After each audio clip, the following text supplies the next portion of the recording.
মালতী god ফাৰ্মৰ পৰা দীপকে মই আপোনালোকক স্বাগতম জনাইছোঁ।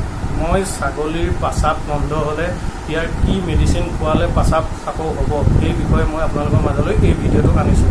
মোৰ 4 বছৰীয়া অভিজ্ঞতাৰ ফালৰ পৰা মোৰ নিজৰ ঘৰৰ ছাগলী এই প্ৰব্লেমটো হ'লে মই এই লেচিক্স আপোনালোকক মই বানানটো কৈ দিছোঁ, শুনি ল'ব।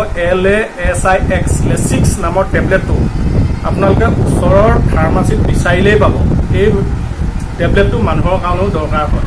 এই টেবলেটটো আপোনালোকে এজনী ছাগলীক 4 দিন একেৰাহে এটাকৈ খুৱাই দিব। খুওৱাৰ পিছতেই আপোনালোকে নিশ্চয় গম পাব 3-4 দিনৰ পিছত ছাগলীজনীয়ে পাচাব আকৌ কৰিবলৈ ধৰিব। আৰু লেচিক্স টেবলেটৰ জেগাত ফাৰ্মাচীত ইনজেকশ্যনো পায়, আপোনালোকে ইনজেকশ্যন দিলেও হ'ব। যিসকল মানুহে ইনজেকশ্যন নাজানে তেওঁলোকে এই টেবলেটটো খোৱালেও হ'ব।